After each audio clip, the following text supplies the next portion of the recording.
Jamaican people will find ourselves in a position where we do not care. So to me, there's apathy, there is future shock, future trauma, where people are standing up as if them get caught in trap in the headlights. You never tell her that.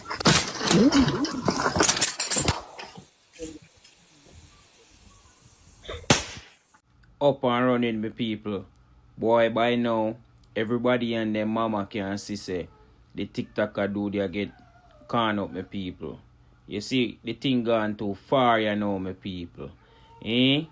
Brawling on camera, live on TikTok. Bumbleclad. Condolence to your family, my general. Yeah, man. All your friends and all your loved ones.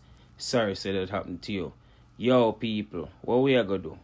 Well, the people them have to go start hide them IP address and location and all that bag of thing, my people. You understand? For real, man. The thing don't look good for real, my people. Yeah, man. I don't know where they are people, so you don't know we are running African same way. You don't know. Touch upon a lot of topic. You understand? Based on the beach. Boy, may I tell you. Them say the Prime Minister, him at the head of everything, you know, man. You understand? Corruption can't done, my people. You understand? For real. So all me I go ask you if you do know, my people, is like up the video. You understand? Cause me realize say we not get enough likes on the video. I don't know if we not get the notification or what. But you understand? If you look to the right, you will see the post notification bell. Just click it and click the one at the top. You understand? And make you get all the videos. You understand? So you don't know the thing come down with people. Please like the video. You understand? That's the only way people are gonna say, no, I appreciate the video. You see it? Yes, my people. So big up on yourself. You don't know. God know. But not lie. Sorry for the dude here. Sad situation, my people. Bruh, for one being a representing a man for Uptown TV. Pronounce a man dead. All if you're 14 and you look for it, because you're big man, you can't get gunshot. Oh well.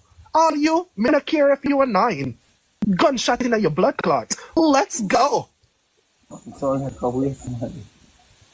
I Sabla Mary fool come from, you know, a lie. No. Not deal with country badness. Me live close to you, motherfucker. You see? You now run the file. And you say you a killer. You never tell her that.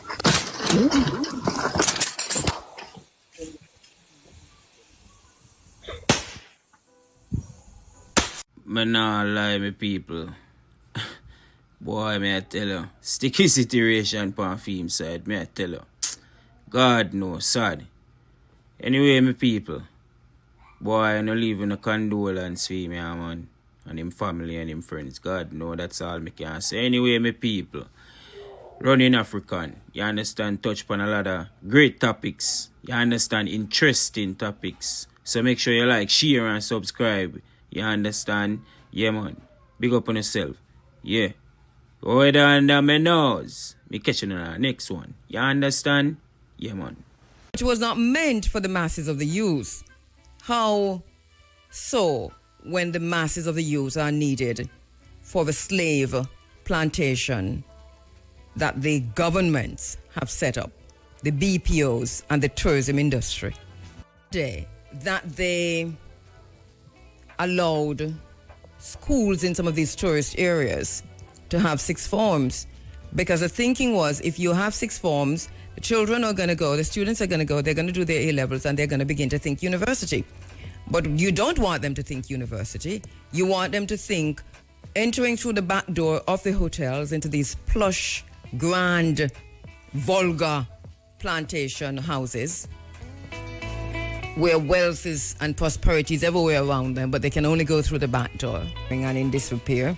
And you know, one of the things, I listened to the press conference the Prime Minister gave on Spark. I see that he's been totally misunderstood in how the reporting, what people are reporting, because he made it a point to emphasize and to underscore that this is not a short-term plan, this is a long-term plan. This is not just about fixing road, it includes a whole lot of things. So this whole of money that you hear them say them sign off with China Harbour and so on, it's not just about fixing road. And he also said, and by the way, listen, I think that this is not a bad idea to have a long-term plan. So I'm looking at Spark. I don't have a problem with it immediately, but I haven't read through everything, just to say.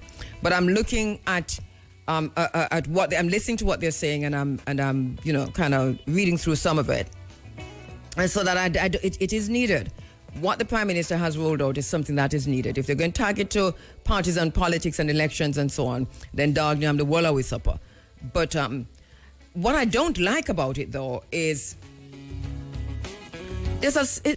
apparently there were some consultations with communities about which roads in your community to fix, and the Prime Minister is boasting about that. But that is the Prime Minister's shame. It's nothing to boast about, it's your shame. You say you're pivoting to inclusivity, and you call that an example of what pivoting to inclusivity looks like. In Jamaica, and especially in rural Jamaican farm communities and well, everywhere, urban Jamaica, it is all just a network of potholes. When the roads are that bad and when all the bridges are down, so many of the bridges, and if they're not totally down, they're just about ready to fall down. When you have that kind of a situation and you walk into the community and you say, well, you tell us, which one of these roads should we fix? The one where the bridge almost fall down, the one where the bridge fall down, or the one where the pothole make a bridge itself? What kind of choice is that? You're saying to us that you've given us a choice? That we made a choice? And this is inclusivity? That is delusional. It's delusional. It is disingenuous. It is crafty. It is one of the, it's either a brilliant strategy or just a really terrible, foolish, stupid thing to have said or to even think. It's one of the two though. You've said that you've called the communities together in consultation because you're pivoting to inclusivity, and you've asked them which roads should we fix. No, that's not a choice. It is not for us to tell you which road to fix. Fix every one of them. Fix all the bridges. Fix all the roads. What kind of... what?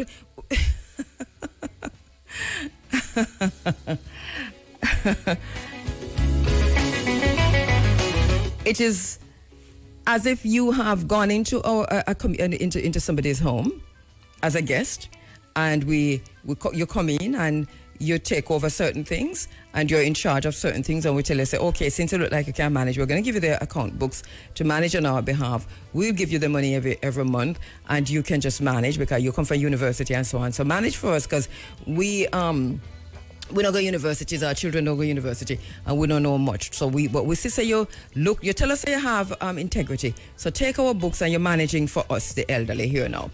And it's a situation like that, And then you come into our homes, spend off all our money for yourself, take you buy a big car, big house, big land, give some of it to your brethren, them, your friend, them, and anything to be done around the house, you give it to your friend and your brethren, them, you call them in for, and then you take for your own money and pay them back. And then when the entire thing start falling apart, the house falling apart, when the health care is nil because all the money is gone, when we can't bury our dead, when the hospitals that we're supposed to go falling apart one way, and what we cannot afford to pay for private health care, you ask us which one we want to take. Either you fix the house or you go doctor, you're dying, Either you fix the house or you go doctor. That's a choice that you give us, Or you buy food. Which one of these three choices you want? That's basically what this inclusivity that the Prime Minister is talking about. You have to choose between house, health care, or food. In other words, shelter, your health, or food. So while Spark look good on the surface, and I am saying, taken out of context and all together with what we're hearing so far, it's a brilliant move. It's a brilliant strategy. So if it is to be rolled out properly with empathy and care for the masses of the people, it should be fine. But already we're seeing that is not what this is about. You can't tell us that you include us by having community meetings and then asking us which one of the bad road them in our community for fix.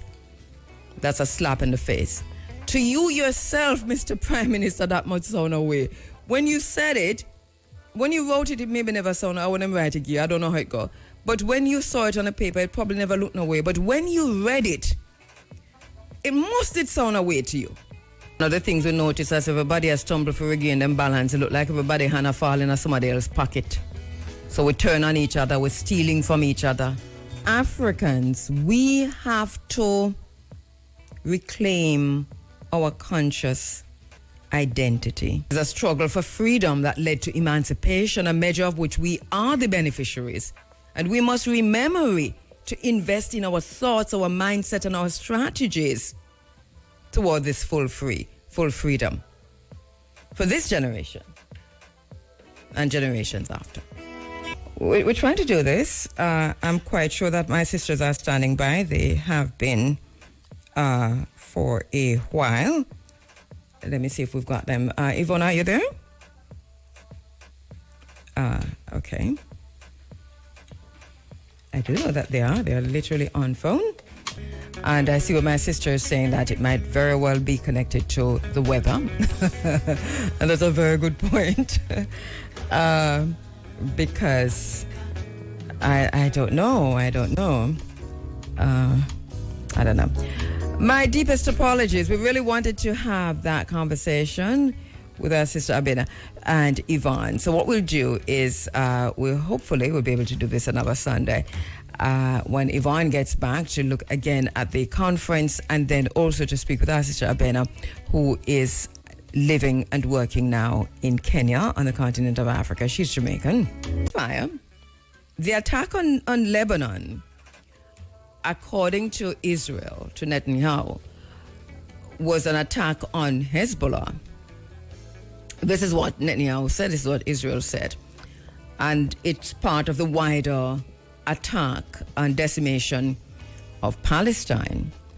So the ceasefire, which came so dramatically that we had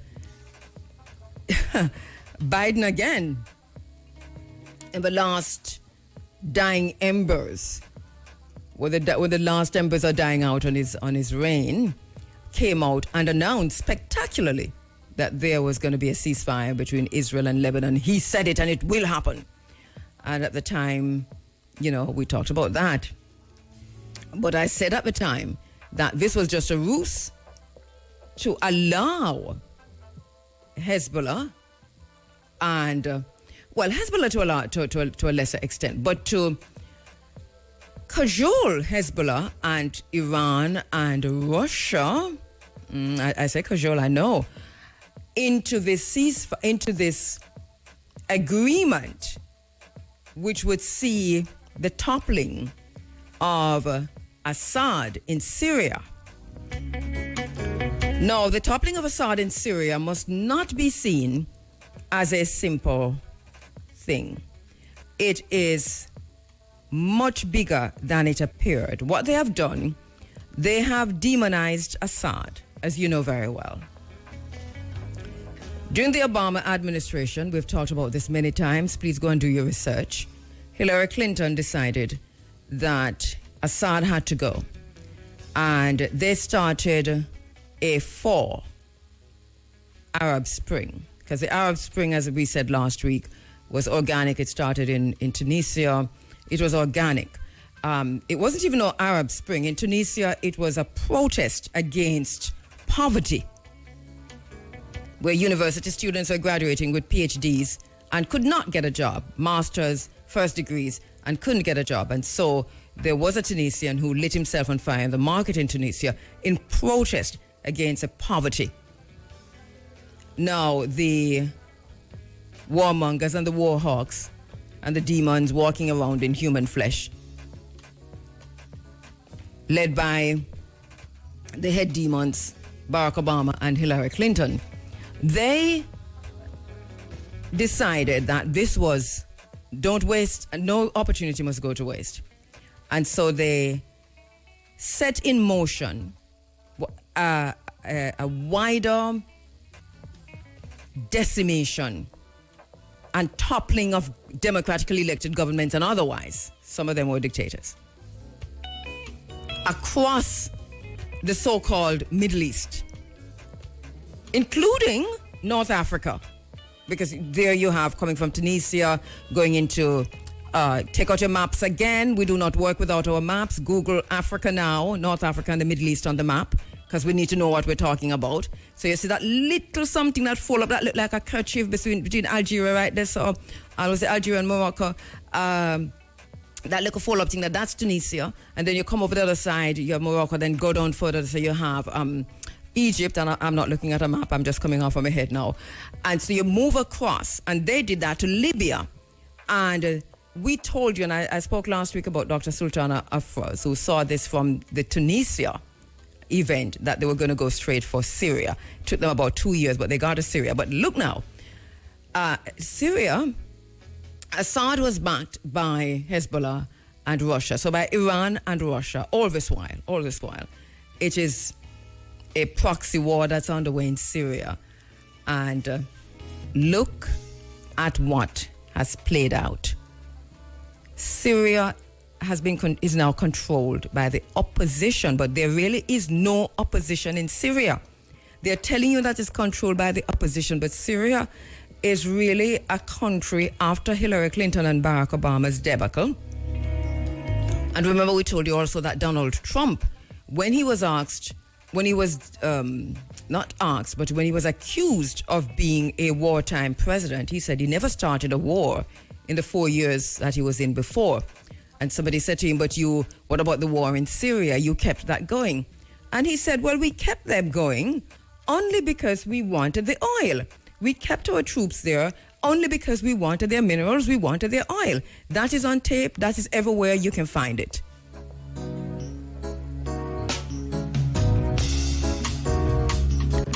So this morning we're waking up now, over the course of 2 days, in the dying moments of the Biden administration, to this catastrophe, which many argue and know is being fueled by Western betrayal. And also, our brother has written very succinctly about this: media silence and media lies. Well, the media is not silence, the media is lying.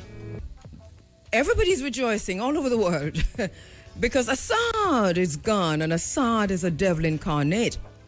But who is now the leader of the so-called opposition? Who is a person who has emerged as a leader? Who are the members of these militias that attacked Syria?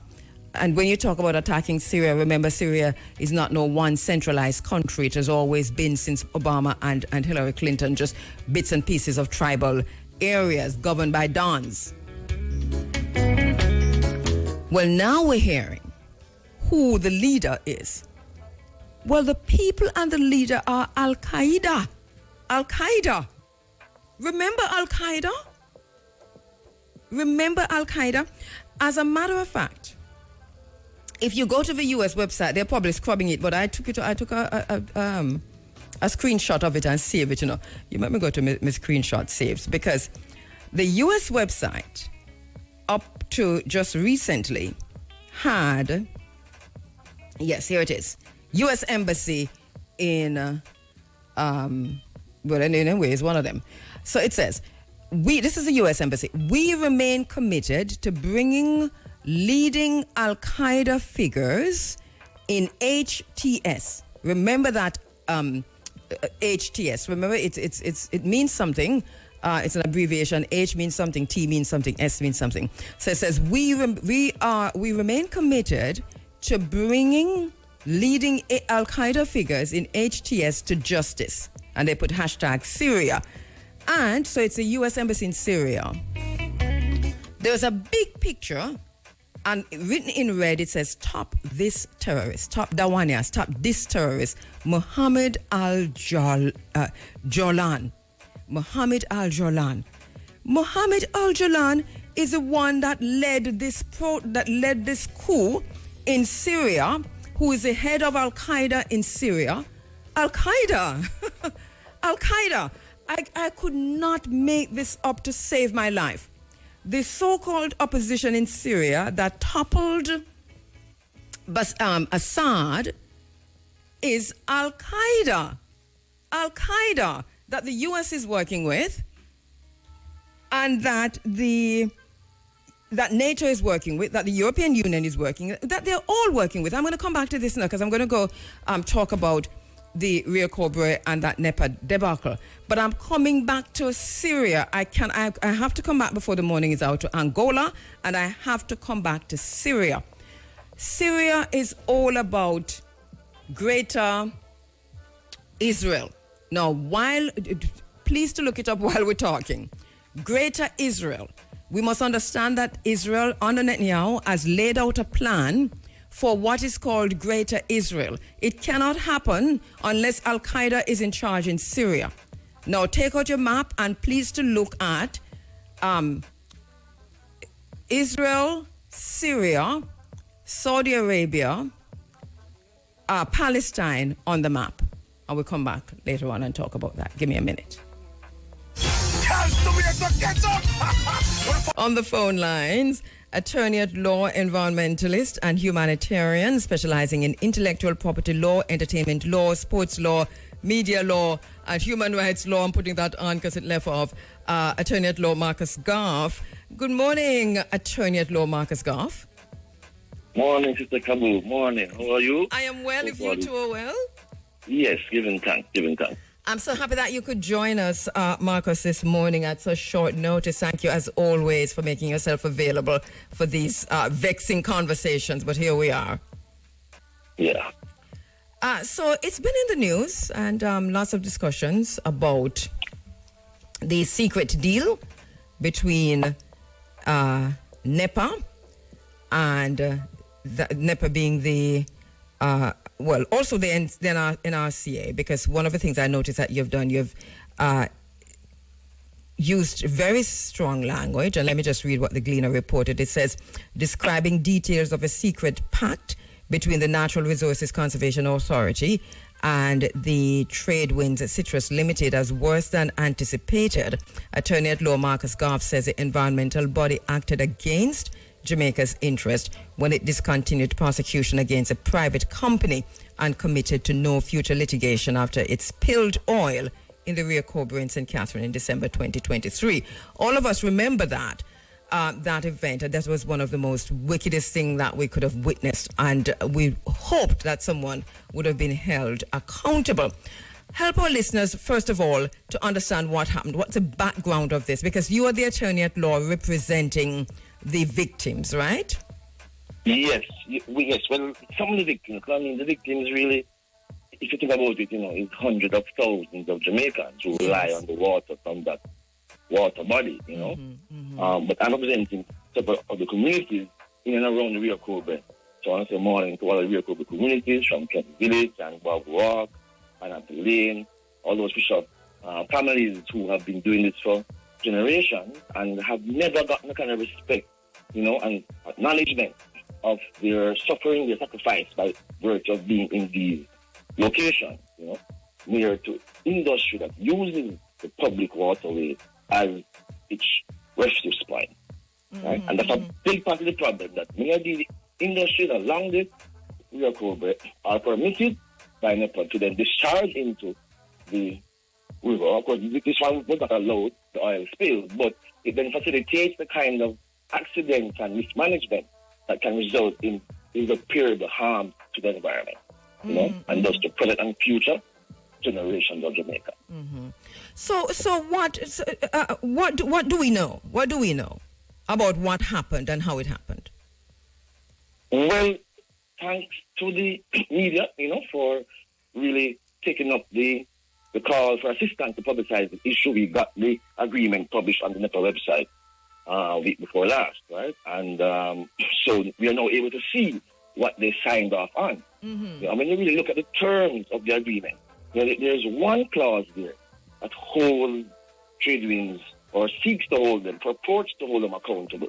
And the language there is so loose and vague and general that it amounts to a letter off of the book, And in exchange for that, there's a lot of obligations now that NEPA has agreed, like it's a non-prosecution, and worse, not to assist, right, any other entities or bodies that they want to bring lawsuit against trade unions for this atrocity against the environment.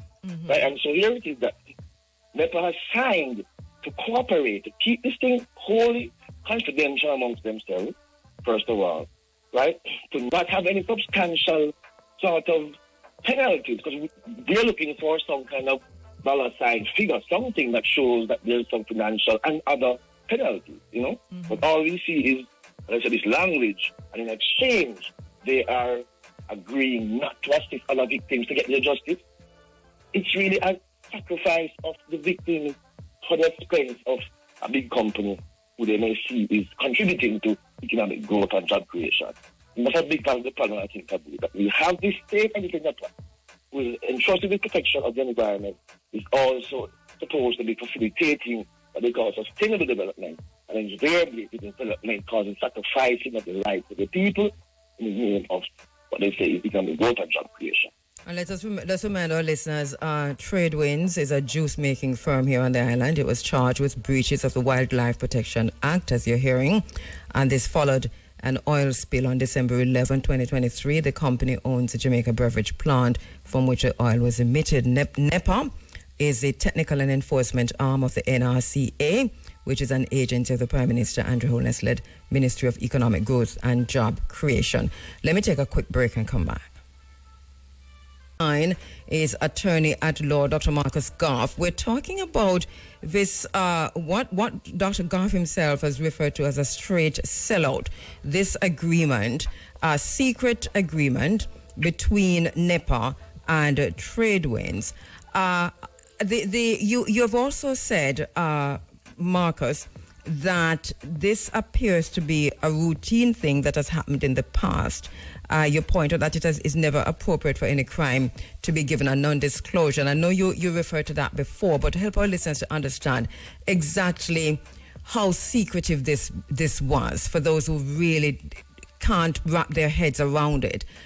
This deal that was made, put it in perspective for us, how secretive this was and what does this mean going forward? Sure. So the first thing I would say is that, in private civil disputes, I mean, say civil, I mean non-criminal dispute, that you and I have a dispute over land, it's the two of us, you sue me or vice versa, then this kind of mediation is encouraged by the court, right? So as to avoid having to go through years of litigation and to have matters possibly disposed of quickly and amicably, So the concept of mediation is not something that, of course, is new to the justice system. In a criminal justice system context, though, of course, there's a different consideration. It's not two private parties having a dispute. It is the prosecution, which is representing the interests of the public, and that's all of us, taking this case against an individual or individuals who are charged with a crime being seen as more serious than just a mere civil wrong, a non-criminal wrong. So from the time it's deemed to be a crime, then there's a certain level of seriousness that attaches to it. And of course, within crimes, there's a hierarchy, of course, as well, more serious than serious crime, right? So the law provides that mediation agreements now are appropriate and can be used in a context where you have, let's say, an assault or a wounding, So there's a fight, a physical fight, somebody is injured, you refer the parties to mediation, they can work out their issues there possibly, and, possible remedies, maybe compensation can be worked out there, and that can result in a mediation agreement that can then come back to court under the court's supervision that can then facilitate a quick disposal of the case, with or without conviction. But again, it's still based on a private context between individuals that can be resolved through those parties mediating, right? But to now have the prosecution, who is NEPA in this case, who's representing the public interest, and that's all of us, all of our rights, to now take it upon themselves to decide that they're going to do mediation, which is not a private issue between them and anybody else, but it's a public crime, right? A significant public impact on the environment, right? And communities that rely on that space and so forth, then it's totally inappropriate for NEPA to now seek to do mediation in the first instance and treat it as a private matter, and then in the second instance to commit to keep that confidential from the court, from the public, from all and sundry, except themselves and the trade wing and DPP. You know, so on those two bases, we think that clearly there's no way that justice can be done or seem to be done if it is done behind closed doors in the boardroom, including in the defendant's boardrooms and so forth, right? When there's negotiations that we don't know the details of and so forth. And when you read the agreement as well, you see that the language is not even penalizing. It's more of a commendation statement for trade wings. That they are good environmental stewards, good best practices, they're going to continue. You know, there's nothing there that seeks to acknowledge the significance of this crime to the public and seeks to ensure that the victims of the crime and the environment, which is also its own victim of the crime, you know, the natural environment is properly remedied by this crime. And so for us, that means that is a interest that NEPA has to look the other way, to turn a blind eye, to put a stop on the risk of what is a serious crime and must be treated by the state as a serious crime. What was the process initially? Why NEPA? Why NEPA? Because you have a director of public prosecution. So why NEPA? Yeah, because they are the environmental specialists, one of in the government system, right? And so in terms of, the Wildlife Protection Act, which is the act under which trading was charged, and the NRCA Act, which is, they weren't charged on that act, but the act is other substantial environmental law that we have in the country. Those laws are regulated and managed by NEPA, on behalf of the NRCA. So, and NEPA on behalf of the NRCA, on behalf of the people of Jamaica. Very right, very, very correct. Right, and there's a history of the DPP thus deferring to NEPA to choose when to prosecute and to lead and drive the prosecution, which I'm saying is not in itself necessarily a bad thing, but you have to have, to me, one, the expertise in prosecution and in environmental prosecution that I think is important for these types of crimes over at NEPA, and you have to have two, that those prosecutors there are free from political interference, right? And from your inside the NEPA structure, you're inside the Ministry of Economic Growth and Job Creation, you're under the authority of a politically appointed person. In this case, it's Mr. Samuda and the Prime Minister of Jamaica. All right, and this we must underscore that when we say NEPA is within the Ministry of Economic Growth and Job Creation. The head of that ministry is the Prime Minister of Jamaica, Andrew Holness. So NEPA, when you say NEPA made this agreement made ultimately by the Prime Minister and the Minister with responsibility. They're going to have to, at some point, they can't escape responsibility for this, can they? No, it is clear that this does not end at the chairman of the board, and so he has been sacrificed, which we think is a good first step, but it can't end there. And certainly the ministry itself must look at its actions and its failures in this regard, must commit to reviewing the entire process, and I think also what we want to see is a full and effective reform of NEPA from the ground up. Yes, and we made a call in this space a few months ago, Dr. Goff, when the Integrity Commission report came out. We rubbished the report because we saw what it was, and we deal with the isness of things. But on the back of that, we made a call for an audit of the Ministry of Economic Growth and Job Creation. To me, it is urgent because it represents the seat of corruption in Jamaica, and this, to me, is just a symptom of what's going on in that ministry. Representing the group that you're representing, the Friends of Rio Cobre, where do you go from here with this? And I know we're having the conversations, and I'm glad that the media, generally speaking, has been talking about this. But what's the likelihood of anything being done to correct this matter? going forward? Well, there's several layers, I think. I think one layer is that the DPP, who had spoken publicly on this, has said that she is going to do a review of what happened in this incident, and that NEPA's, continued prosecution of environmental matters will also be under review. And so I'm very happy to hear that, because I think it's a serious issue which definitely needs to be addressed urgently. That's one layer, I think, which I'm happy to hear. And of course, we need to keep the DPP accountable and, in that regard, to hear the outcome of that review in a timely manner. The second layer, I think, is to have, and hopefully, hoping that the DPP, in reviewing her own powers, will see that she has the power to bring fresh charges against Trade Citrus Limited, which I think she does based on the law. And so she could, as how we see, present fresh charges to resurrect the case that was wrongfully and appropriately withdrawn by NEPA, so that we can have at least some chance of seeing justice possibly done in that case. So we'd like to see her do that as well, and then we would want to see, let's say, a full reform of NEPA. Because we think that institutionally and structurally, there's an inherent conflict of interest where NEPA is concerned. By virtue of its mandate on one hand, the environment on the other hand to facilitate development. And just the same NEPA we have is issuing permits for construction, that is, and for the environmental release into waterways, that is then recharging the same person and entities with prosecution of the environment, and environmental crime. The same NICA, that is the same beach control authority, that is the same one that is facilitating again the permits for hotels to construct, denying public access to beaches, and so forth, again in the name of development. So we have an inherent, ongoing, fundamental problem within how NEPA is structured that cannot ensure our protection of the environment as how it's constituted at present. We must do a full review, separate it from the politics, from that Ministry of Economic Growth and Job Creation, ensure experts are there and that they are not accountable to anybody, but perhaps Parliament, some independence, must be guaranteed for them to be able to have the job done properly and effectively without interference. Well, two things out of that. You talk about the mandate of NEPA, and I also want to look at how binding is the agreement. But let's deal with the mandate of NEPA first.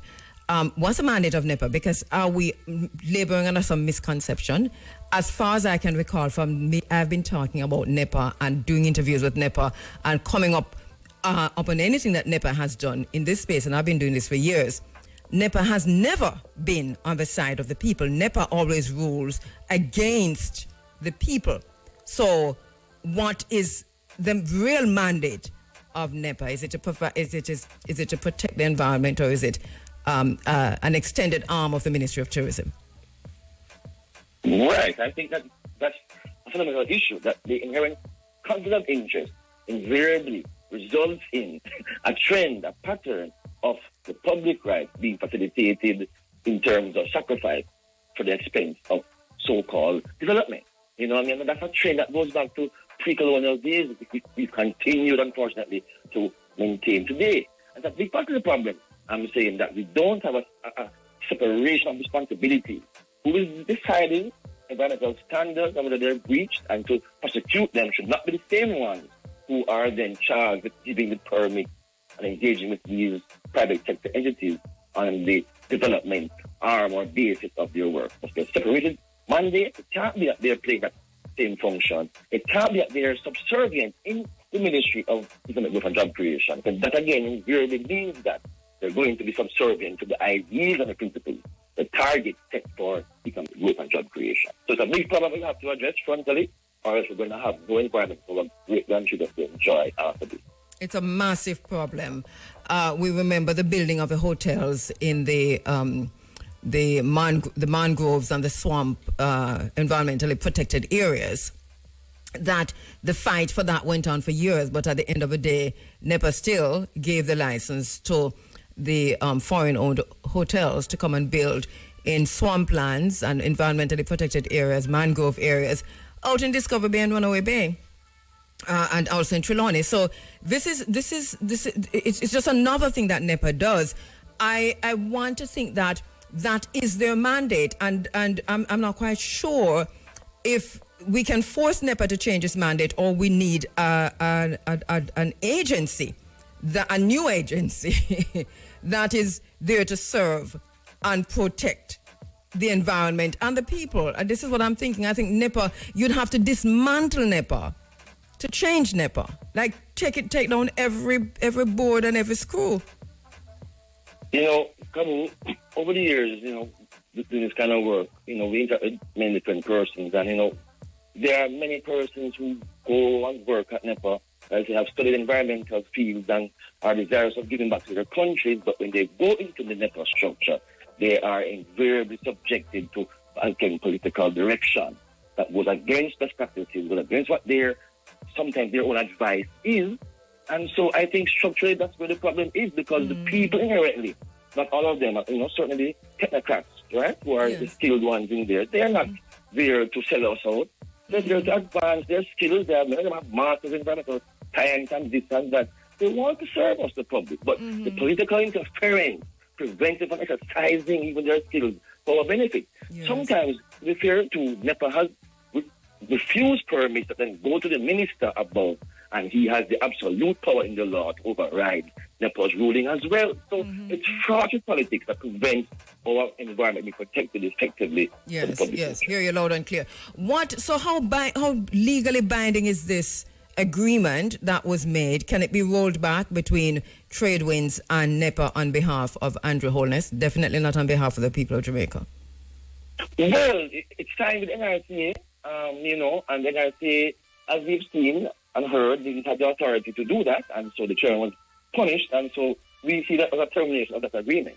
Certainly, it's now been made fully public, no more confidentiality, and the DPP is not restricted by that agreement, nor can she in law be restricted from bringing such charges, because our powers are constitutionally protected. So it wasn't signed by DPP, and so I think that's a dead agreement in my view. You think it's a what? A dead agreement. Dead agreement, yes. I don't want to see how Tradewinds can rely on anything in there, because they can't hold NRCA to those things, because NRCA has no outside of their authority to do so, and so I think that agreement cannot be relied on by Tradewinds. All right, so I'm going to take a break and come back and then to say, I know you can't give too much away in terms of where the case and how you're laying out the case, but legally I need some more information. So let me just take a quick break and come back. Representing the Friends of Rio Cobre, this is against the background of the secretive sellout deal that NEPA, which is overseen by the Ministry of Economic Growth, within the Ministry of Economic Growth and Job Creation, which is headed by the Prime Minister of Jamaica, has entered into an egregious, secretive, corrupt deal with Tradewinds. And this has been made public thanks to... Who made this public? Do you know who was the person who made this public, Marcus? Was it at the Parish Council meeting that this came out? No, it was Mr. Kestenard Gordon, President of the Rio Cobre, Friends of Rio Cobre, and I, who were in the court when it happened. And so we were, totally aghast afterwards. And so we went straight to the public, to the media to let them know what had happened with the public interest being sacrificed. Thank you so much for bringing this to the public's attention. We all recall the oil spill in the Rio Cobre. Tears literally ran out of my eyes when I saw what was happening there. So many people, as you pointed out, affected by that, impacted by this. Friends of Rio Cobre, just a small amount, but you're saying thousands of Jamaicans were impacted by this. Explain to our listeners, when we talk about the Rio Cobre and oil spilling in the Rio Cobre, what that means generally for St. Catherine and other areas. Right, so the Rio Cobre is the main source of water for the parish of St. Catherine. Of course, St. Catherine is the largest parish in the island, but also it serves several communities because it runs right through St. Catherine, right down to the Kingston Harbour, or to Kingston. And so communities along that path as well in Kingston and St. Andrew would also be affected as well whenever that waterway is tainted, And so it's many communities, and of course also when we had the fish kill between Delco some years ago, similarly, even the public services, NWC was affected too because their storage facility, have to be turned off. So even the public now, again, who relies on water from that, which includes residential, commercial, farmers and others in all of those communities are affected. I think it's about 8 constituencies, when we check it out, are affected directly. And so it has a large impact just beyond, those who are directly on the front line, which includes those in real communities. The damage can hardly be quantified, but at the same time, Tradewinds is a multinational corporation here on the island that could pay damages without feeling it, really, couldn't they? Sure, yes. And so, again, to see that on one hand, they're saying in the agreement they want to work with community groups, right? And then on the other hand, they're saying that Nepal is not to assist us, which is a part of the problem we have with Nepal as well, too, that whenever we go to Nepal, right, and this is from several different organizations that I've been working with, and we ask them for information concerning the results of tests that have been done, or from minutes of meetings that have been held. And this is broader concerning real cool, but also concerning beach access. Nepal doesn't always give us the information we want. And again, we see why. Because they're committed, right, to hiding information from the public, denying us the tools we need sometimes to bring effective court cases, that kind of thing. Again, sort of fighting the public interest in innumerable, unjust ways, just to be able to, have, I guess, some continuity, I guess, of maybe income and job foreign exchange from some of these corporations. Has Tradewind responded to all of what's happening here, what's happening now? Have they said anything publicly or otherwise to you as a legal representative of the Friends of Rare Cobra? Not to me personally, no. I did see something in the press that they were trying to say that this is not an unusual arrangement and nothing controversial there, But again, I think that is totally untrue and difficult to substantiate, Everybody is surprised, as I said, including DPP, including Minister of Government, right? And so I don't see how they can say that this is a usual sort of, sort of context. And again, what do they know? More worry. What do they know? Yes. Yeah, go ahead. What do they know? Yeah. No, you're right.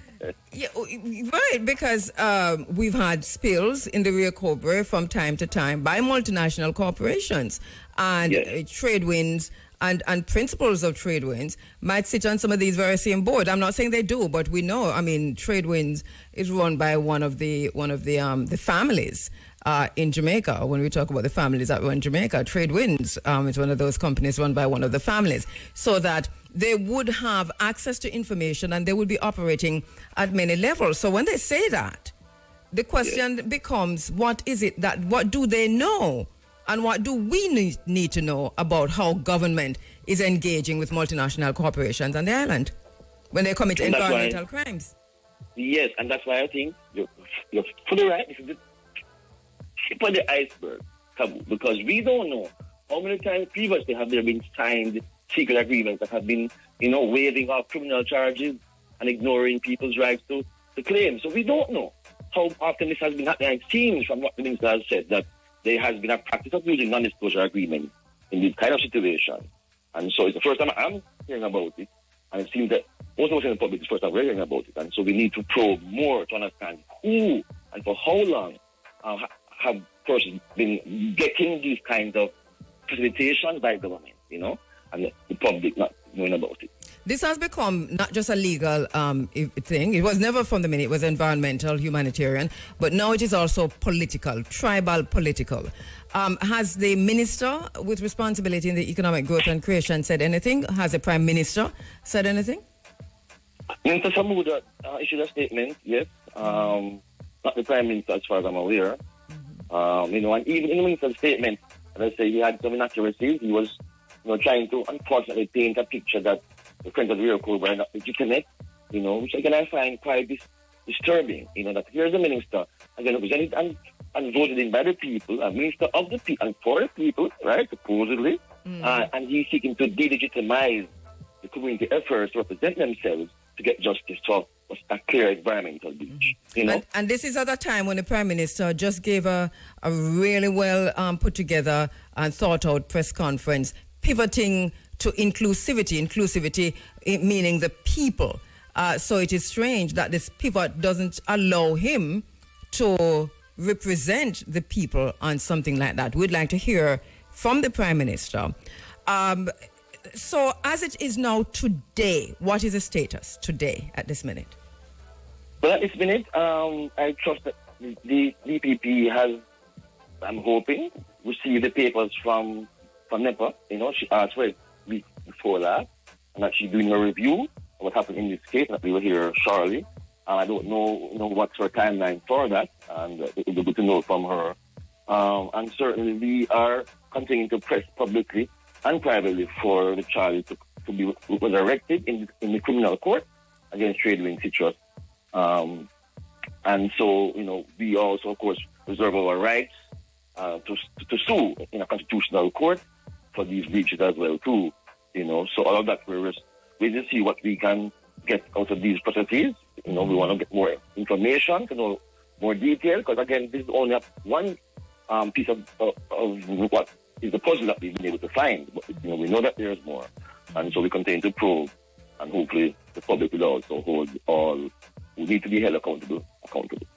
All right, we'll keep on top of this, and I know that as usual you're really available to us. We really thank you for that. So we'll keep in touch with you, Marcus, to hear more. I'm getting lots of messages from our listeners. Lots of persons are saying that I'm just understanding what this is all about. I didn't understand that this, it went this way, or I just didn't get it. This is basically what most people were texting to me saying this morning. They didn't understand it until this morning. So we take a lot for granted into thinking that, when we talk when we discuss certain issues, that the wider public understand it. But Jamaican people are saying to me this morning that I'm just understanding what really happened here. And I think people are shocked mainly about the secret deal. So because people are running with that, you're missing the rest of it, which is that there's still a big problem with NEPA in the Ministry of Economic Growth and Job Creation, and this deal that was made. But at the end of the day, work needs to be done in terms of how people are compensated. And this is where you stand, isn't it, Marcus? Where you stand now to help those who have been affected by this. Yes, but I think it's both compensation, which is justly due, but also I think we have to stand firm for the vision and reform of NEPA, and for our environmental laws to be strengthened, because we are a small island developing state, right? So we don't have the luxury like big land masses that we can sacrifice our coastlines to foreign and local interests that are not the public's interest, And so we have to be more vigilant when it comes to our environmental advocacy, laws, and enforcement. And so the issue of compensation, but also strengthening standards and holding those who breach those standards accountable. At 8:35, I'm going to be speaking with the head of JABEM, Dr. Devon Taylor, also on this issue, but to look up closer at NEPA. One of the things that you have said also throughout this interview is that NEPA is also the agency with responsibility for granting beach licenses and in a lot of cases also giving permission for the building of hotels and stuff like that, so that it has a critical role to play in the environmental preservation of this country. But we heard the Prime Minister last year talking in terms of even the pivoting to environmental justice. We see where the Minister of Foreign Affairs was just in the Netherlands or somewhere, giving this entire thesis on environmental justice. She was standing at the head of that. So is there some serious hypocrisy coming out of the mouths of the leaders, political leaders in Jamaica, when it comes to environmental justice? I would say so. Certainly, when time comes to talk, to be able to receive the funding, because there's a lot of funding coming into the Caribbean and Jamaica included for climate change adaptation, right? Climate change conferences, workshops, other kind of programs and so forth, right? And so we take the money because we recognize the need, we say, for environmental protection. But then a lot of what we are doing internally at home is undermining those very same efforts that we're talking about. We want to achieve and accomplish, you know. So I think, again, that it's an inherent conflict of interest because you want to show growth and job creation to say you get jobs and these things, and you want to be able to, you know, show how the economy is growing. But at the same time, you're challenged, you know, you think, because you can't protect the people properly. And so, unfortunately, I'm saying those interests always end up with us being the ones who have the blade, and so we need to have separation there, you know. And for climate change, we need to be able to show that these funds are being applied to empower the people and as government agencies. People don't need to get the climate change funding now to ensure we can, you know, hold NEPA accountable. We can do more ATI requests, access to information requests, and more constitutional litigation to ensure our rights are protected legally. I agree with that 100%. And one of the things that I like to see is for us to be more proactive. We need to find out who these funding agencies are, because Jamaica is walking with their hands and they're begging bowls right now for getting all of this money that's coming through environmental justice and the rest of it, climate change and so on. But what Jamaica is doing is in direct contravention to everything that they're saying on the global stage. We need to get to these agencies that are making these monies available to the politicians to say, but you are giving money, you're throwing money into a vacuum, because they turn around and strangle us with that same funding. This is basically, Very I think, where we need to go. Dr. Marcus Goff, any final thing we need to know and to watch, or anything we can do in the meantime? I just want to say thanks to the public in general, you know, to all the fishing communities around the island, you know, I mean, to work with JADEM and local communities, and for the public for really being vigilant. I think that, you know, we can do more than I think we can with, you know, people power. And so I think this issue has shown how if we talk out and speak out against what we see wrong, then we can see some change positively. So I just want to thank and empower and encourage us to continue on this journey together. And I really wish the guidance and the protection of the most ancient of ancestors upon you, my brother, because you're doing the work of the ancestors, and this is crazy work. So protection and blessing to you and your family. Thank you so much for standing up for justice, equal rights and justice. Thank you so much. Thank you so much, KABU. Right. You know, Dr. Marcus Goff, I really... I'm calling on our listeners, on Jamaica, no matter where you are in the world, to support him, to encourage him. The work that he's doing, I know it can't be simple, because he's taking on a lot of multinational corporations. He's taking on the system, and he's doing it as an attorney, school, as a human rights environmentalist, humanitarian, and he really didn't have to, you know, because there are many lawyers in Jamaica who will not do this work on behalf of the people. So he's doing the people's work, and I really wish for him protection and blessing and an ancestral guidance. And I'm doing this, you know, very, very seriously this morning, and asking you as a family to encourage and to work with and to support Dr. Marcus Goff, please. It's a ministry that is going to facilitate the technocracy. That is a ministry that facilitated the neoliberal agenda. That is a ministry that facilitates corruption. That is a ministry that is a heart, the belly of the beast. That is a nest of the snake. That's a seat of the demon. That is the Ministry of Economic Growth and Job Creation. Them give it that name, but it's economic growth for them, and it's job creation for them. Because no matter how much them tell us our GDP to whatever, it don't mean nothing to us if we cannot find food to feed with family. So your GDP could have turned up or turned down and turned upside down. It don't mean nothing to none of we if we cannot feed our families. It is simple. I'm tired of the word them GDP and all them something. I'm tired of them.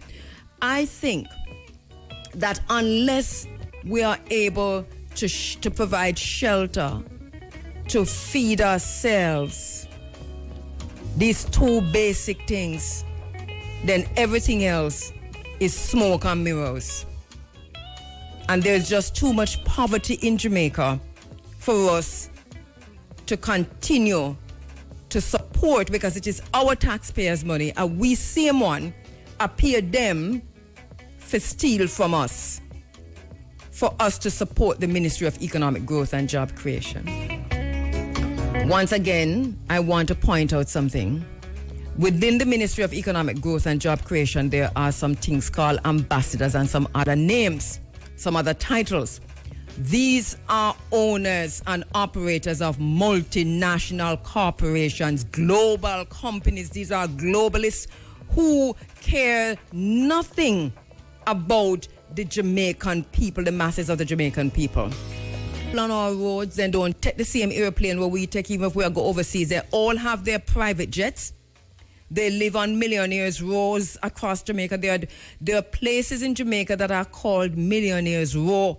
There are communities in Jamaica named Millionaires Row. You understand what I'm saying? They do not go through the same system to get what they want done in terms of locking out the people. They lock out the people and lock down manufacturing, production, trade, food development, construction. Them own all the construction vehicles. Them and them politician friends. Every politician who own a construction vehicle need to confess and give it up. A lot of politicians own construction vehicles, by the way. Many politicians, from the top to the bottom, they're in the construction industry. So they're giving the contracts to themselves and then providing the vehicle to build. One thing that is booming in Jamaica is construction. But you can't build a house now. Remember me tell you that. Construction is booming, but you can't afford to build a home. You cannot build a 2-bedroom home. This is what prosperity looks like. It is for the 1%, and the rest of us must pay for that. I want to go on record, as I've been saying, from them create this ministry. There need to be a forensic audit and a moral audit, a moral and a forensic audit of the Ministry of Economic Growth and Job Creation. And this thing, epoch, that you hear the Prime Minister come up with the other day, that is foolishness, because I'm going to staff epoch again, that we are going to have to pay for to cut for government efficiency. There's a term that's come out of the World Economic Forum, right? Going into the technocracy era and the era of transhumanism. And the number one feature, if you can look that up, the number one feature of technocracy is government efficiency. So this is the very same word. It's the very same words that they're using, government efficiency. It's the very same words. But when they say government efficiency, they really, it's not about you, it's not about me. It's about how they clear out the bureaucracy to facilitate the multinational corporation and the globalist to take over an entire nation, an entire people, and continue to enslave us. So we have to be very careful. Some of us will, listen, you see, listen, we're not going to be no slave anymore, you know. It's not going to happen. I'm afraid it's not going to happen. Because they're about to create a slave class and they're very happy doing it. We thank you, Donna Mattis, for posting this, because this was out in the news. The $3 trillion misspent. According to the latest Auditor General report, $3 trillion of government state spending is unaccounted for. 3 trillion with a T, trillion, 3 trillion. 3 trillion unaccounted for. Maybe the number too big for us to wrap our heads around it. So Donna has sent the breakdown. Thank you. So the Ministry of Education, $902 billion unaccounted for. $902 billion. The Ministry of Health, I wouldn't even go to say, I don't want to go to say this morning, The Ministry of Health, $695 billion. You cannot afford to be sick in Jamaica. You cannot afford to be ill, and you cannot afford to die. we are afraid of being ill, and we are more afraid of being ill than we are afraid of dying, because when you die you don't even know. But we can, and when I say afford, I mean dollar money afford. You cannot afford to be ill in Jamaica, and you cannot afford to die. Find ourselves, the junior doctors are restive. I mean, I don't know if it's a restiveness or what, but the hospital situation is a total mess. Jamaican people are treated like dogs, worse than dogs, treated like mangy, dirty dogs when they go to the hospital. It don't matter if a KPH or a St. Anne's Bay hospital. Any hospital you walk into, then they have you in a line like hog. That's the first thing, and then talk to you like you're animals. And they have you sit down in wheelchair for 24 hours, 48 hours straight. You're dead in night before they pay you attention. This is basically what's happening in Jamaica.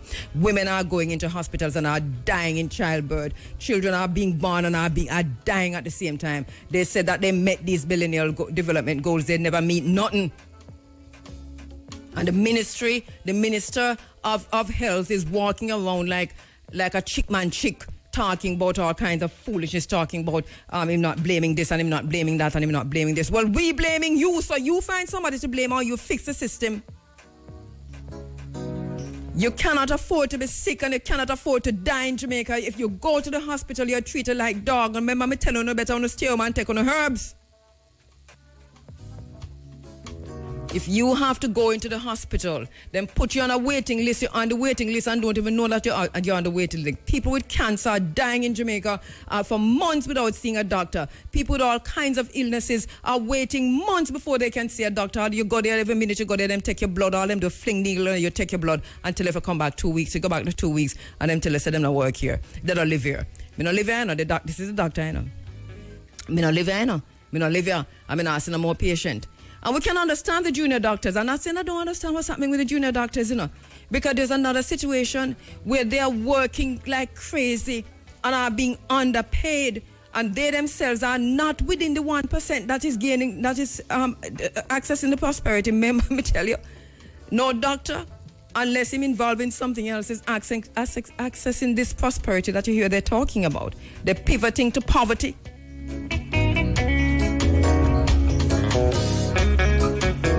Something has to be done about the hospital, the healthcare system in Jamaica. Coming back to it. I don't finish yet. Because it is nasty, it is bad, it is awful. I've never seen anything like this in my entire life. Listen up. Very special guest, Dr. Devon Taylor. I've introduced him already. He is the founder, manager of JABEM. Devon, thank you so much for joining us on the Africa Forum. Give thanks, KABU. Always great to be here. Yes, you were in the studio was it last week or week before last? And here you are now. You're back in the United States, are you? Yeah, as a refugee for a minute, Well, good to have met up with you in the space in the studio the other day.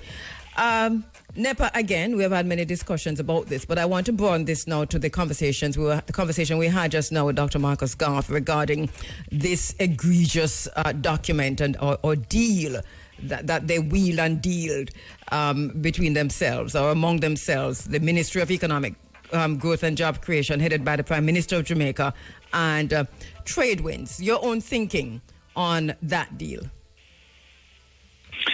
Well, it was criminal. The deal was criminal, and then them use another crime to hide the criminal deal. So it's double criminality. And the Jamaican people must know about it. Crime was committed against the environment, and that crime was committed also against the Constitution of Jamaica. And that was hidden by, our government. And so the way I see that is, something must come out of it that benefits the environment and the Jamaican people.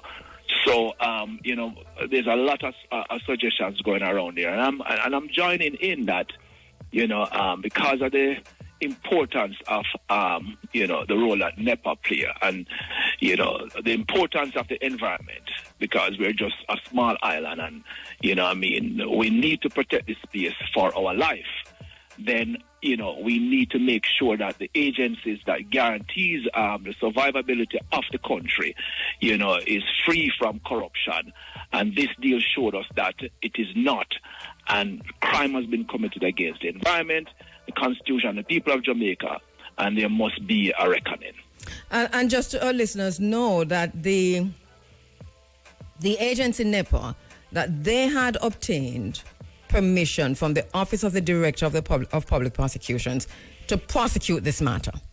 So we're not saying this off the top of our heads that, okay, something happened, we're not quite sure legally what to say about it. But this is a matter that was sent for prosecution. It was up for prosecution. NEPA decided to literally sell out the people of Jamaica. NEPA, representing the people of Jamaica, made this deal with Tradewinds. Also, it was such a secretive deal. I want to talk with you a little bit about NEPA, Devon, because I know you have been looking at NEPA, because Jabem has come up on NEPA every turn you turn. Isn't that so? That is correct, because the NRCA is the regulatory arm of the Beach Control Act of 1956. And so it falls right in the lap of NEPA. And what we have observed, when we dissect the whole thing around beach access in Jamaica, is NEPA is sitting in the driving seat. So everywhere that we go, every fisherman beach will get affected, every recreational species that get affected, every river, every land we have to cross, we have to get to the beach, all roads lead back to NEPA. So much has been lost through on that path, that road that lead back to NEPA. We've lost so much. And if we don't break and dissolve this entity and put in an independent environmental body that is accountable to the Jamaican people, we are going to lose everything. And I'm not just talking about the people losing the right to access the beaches. I'm telling that we're going to lose the land itself, because the degradation that is happening, on the NEPA watch along the coast, which is only 494 miles, we'll never be able to repair it.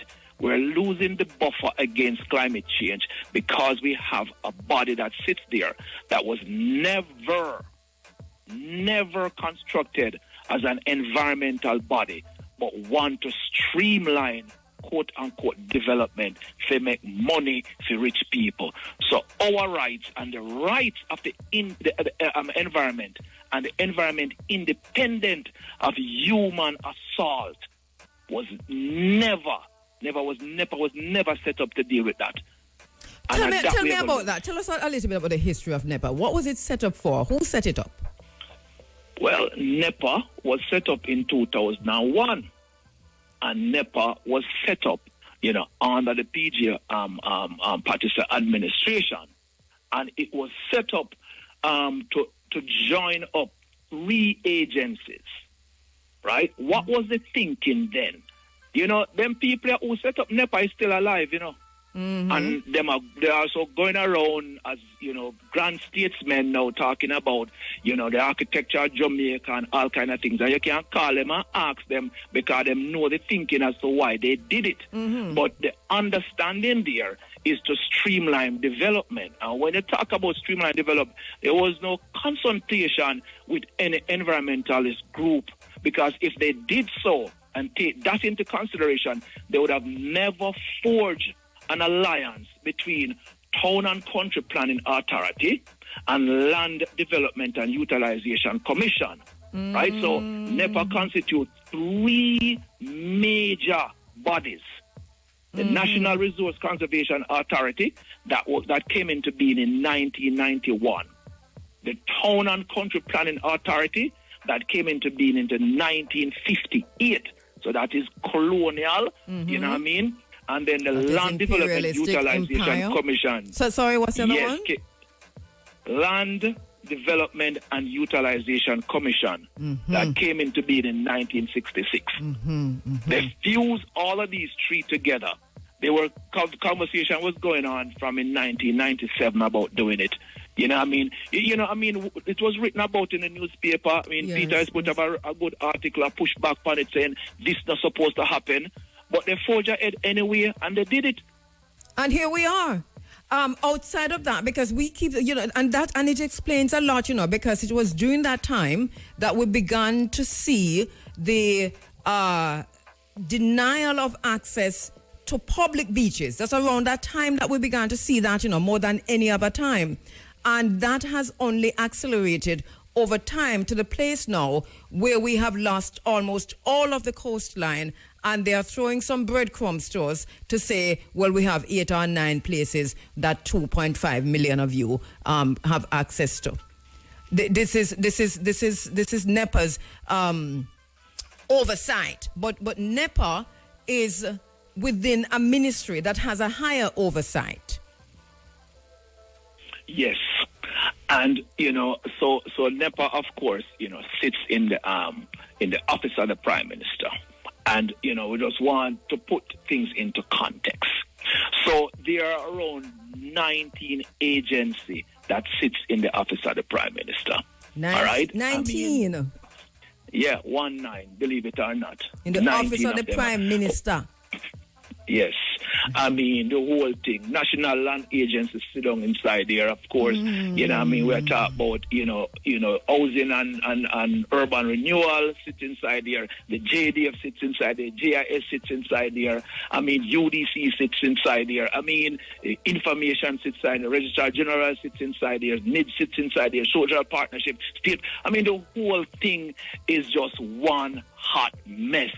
And you cannot have all of these sits inside there and get proper, independence in what these things are supposed to be doing. So, Yeah, go ahead, Devon. No, so when you really look at it, it's just a hot mess of corruption.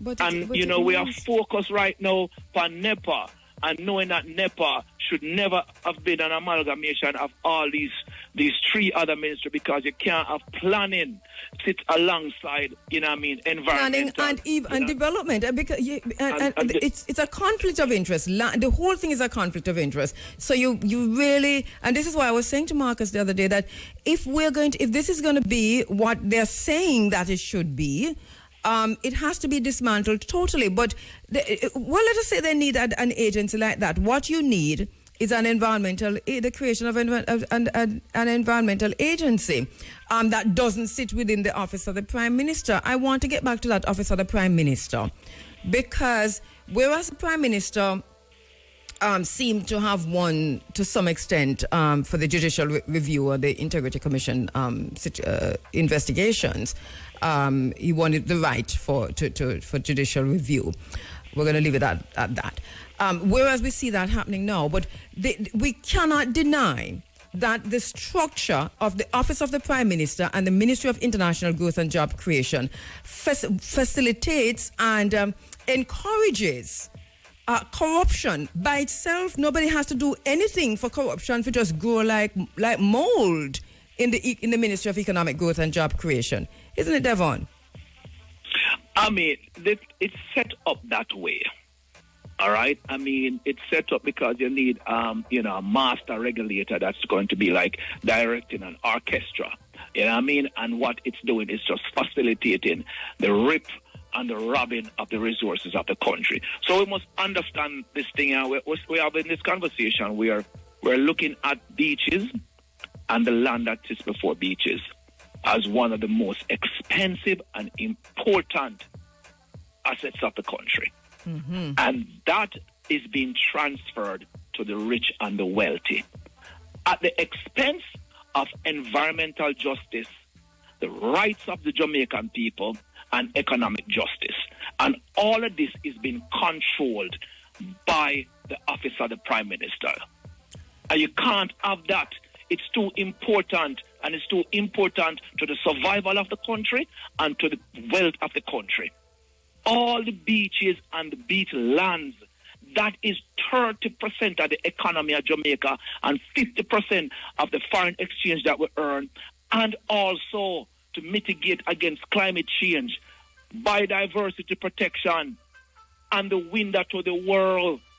All of that sits right there, and one minister control it The buck stop with that minister, and what we have been seeing is an abuse of power in that ministry as it relates to environmental matters, from cockpit country, right up to the extractive industry of plantation tourism, and the people are going to feel it. We are already feeling the whole thing. So when we see what happened in the courts the other day, where the Constitution and the Charter of Rights that came into being into 2011, violation there, because everyone should have equality before the law in that Charter of Rights, and Jamaican people never get equality before the law. A company right get that orchestrated by our leadership, and also present in that Constitution is that a right to a healthy environment, and that was also violated. So I can cite 2 constitutional violations in that deal that was cut, and that connects right back to the office of the Prime Minister. So the whole thing stinks. So not only that, the chairman should have resigned, and we welcome that. The board must be dissolved. There are 14 members there, and it's on NEPA website, and we can all go look on it, because they are really bright people that sits on that board, and they must go. Well, NEPA. And then we move up yes, the I chain, agree that then the board needs to resign, but ultimately, and I agree, let me just draw a line on that. I agree the board needs to resign. The chairman who stepped aside needed to have done that. But the buck must stop with the Prime Minister. If the board is resigning, the Prime Minister and the Minister either have to resign or be accountable for this egregious act. They have to, they must be held accountable. The Prime Minister has a way of saying, I hear you. But who the hell am hearing? Because we have been crying out for access to the beaches. We have been crying out for access to land. We've been crying out. The people have been crying out like crazy. He pivoted. He says he's pivoting to inclusivity. But the Prime Minister is really urinating in the faces of the people of Jamaica and telling us that it is that the rain is falling. That's basically what this amount to. KABU, I mean, I welcome what all that you have just said. And we just work my way up the chain from the bottom up. You know what I mean? Yes. Absolutely. The buck stop with the Prime Minister, and, he must be accountable. You know what I mean? And should step aside. Right? In any progressive spaces, this would have happened. But because they take the Jamaican people for granted, and they don't care about the Jamaican people, all right? I mean, this is why these things continue to happen. If you look in 2024, all right, just go on with NEPA website. There have been more than, 71 applications around beach license in Jamaica. All right? And I can count like 15 of those licenses, which translates into exclusion of the public from those beaches, because, those are associated with, with commercial interests. Mm-hmm. And this is what's happening right in front of the Jamaican people's eyes. So when they talk about we must have right to beaches, and at the same time, they authorize a license for an entity, right, to operate a beach in our commercial recreation context, them start displace people right there already. It can't work. Jamaican people have been displaced and pushed off almost every beach on this island, from Negril Point to Morant Point. This is our reality. The agency with responsibility for overseeing that rests and sits within the office of the Prime Minister. Ultimately, the Prime Minister is responsible. He's the head of that. He's the office of the Prime Minister, him and the Prime Minister. So that you begin to wonder, what is a long-term plan? Well, what is a long-term plan?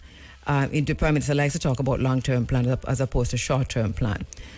So, let me just ask you a few questions about where we are with the beach situation before we come back to NEPA generally. White River, for example, NEPA was involved in that, right? People push off the fishermen who lose everything.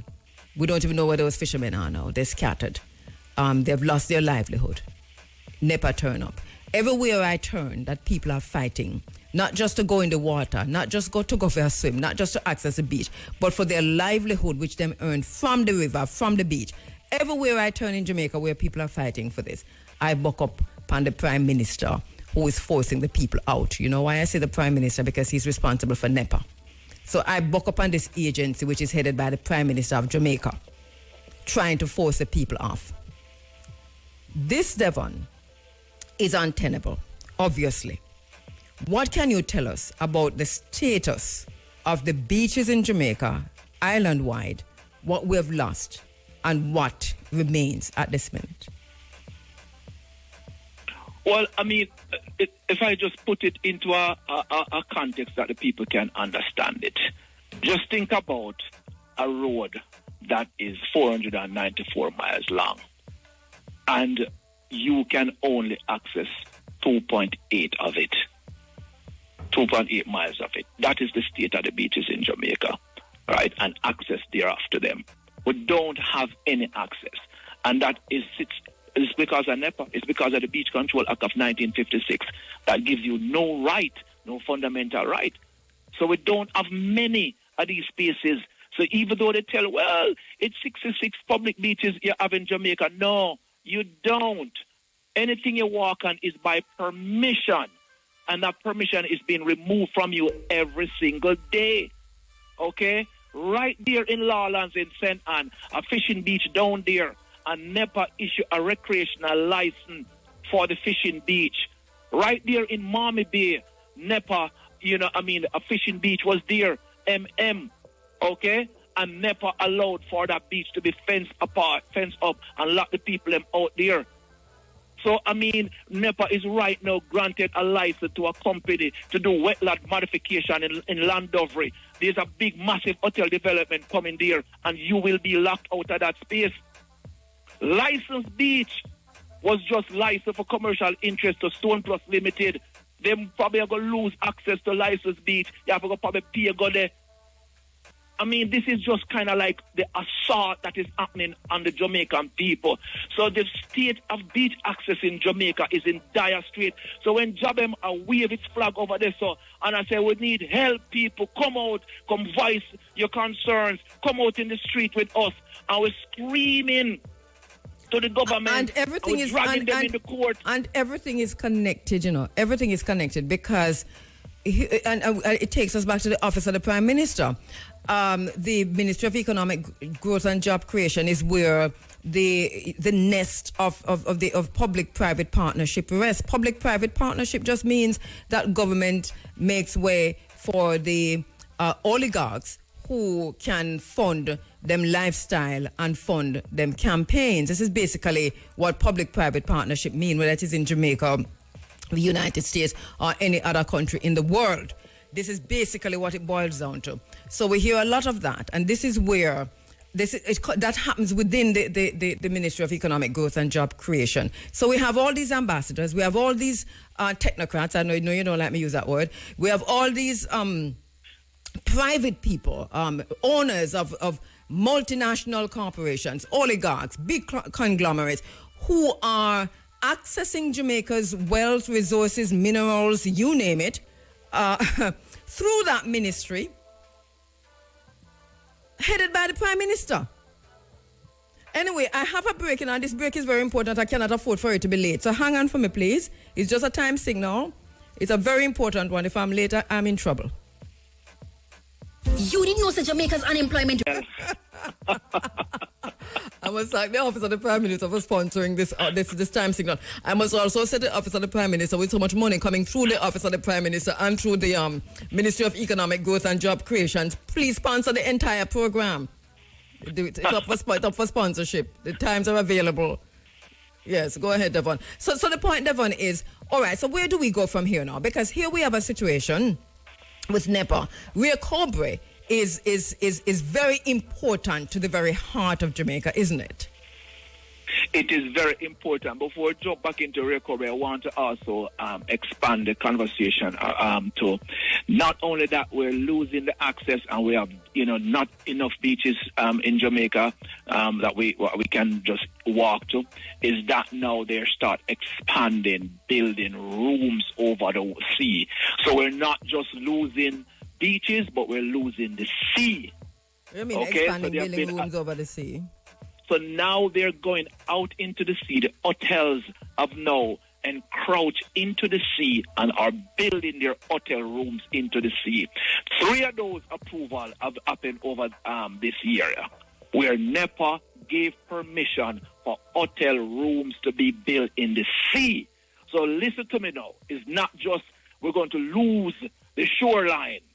We're going to lose the sea because that's all NEPA sees development in Jamaica. They're about to change the law then, but they're not going to change it to benefit the people. They're going to change it to protect that building of hotel rooms in the sea. I know this happens in places like Thailand and so on. I've seen these pods that they build out into the sea. And, you know, I see it just recently, and I say, I hope they don't even think of doing this from Jamaica, because even though we have lost the beach, the shoreline, we can still access the sea by boat and come into the sea and fish or whatever we can do to access the sea.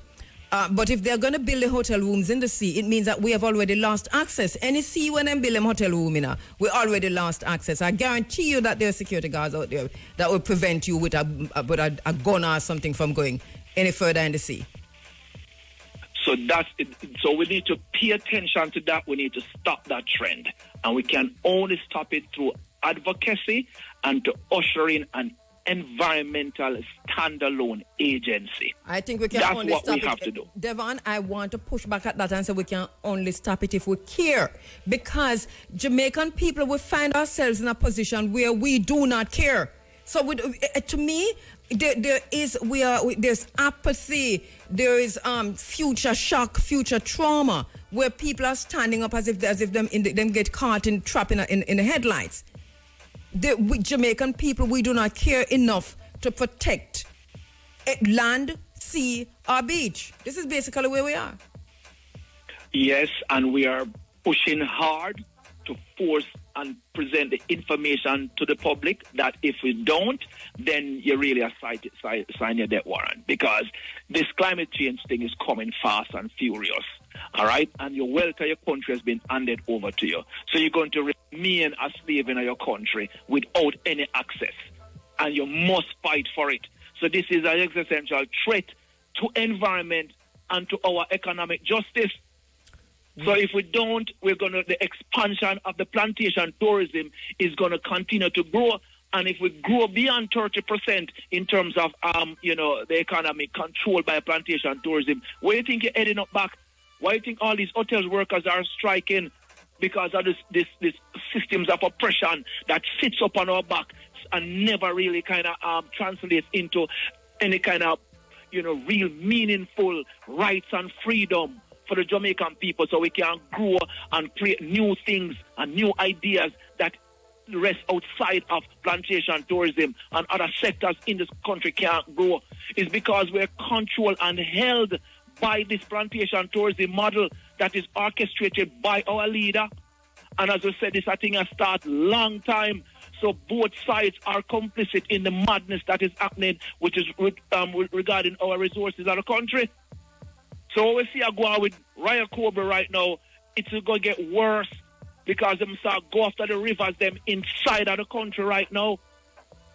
And we have to stand up and fight. Talk to us about that, because this is crazy. This is crazy on steroids, because it's not just the seas, it's not just the ocean, it's not just the beach. They've actually made a play and have already captured many of the rivers. Talk to us about that and what is happening to those rivers that they have captured, that they have been sold.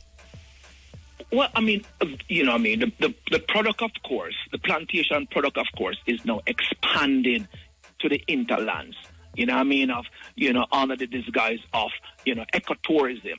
And everything and every space where there's a river, they're coming after it. We see what go on right there on the coast too.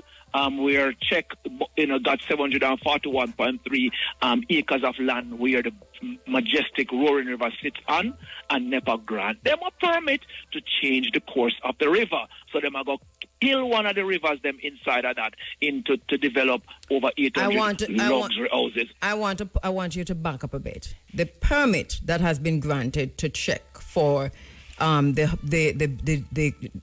Chinatown development in Roaring River, just out there, sir, in St. Anne. That permit has given the right to China Harbour to change the course of the Roaring River. Absolutely. What is happening there, parts of the river runs through where they want to put their development. And so they're going to move that.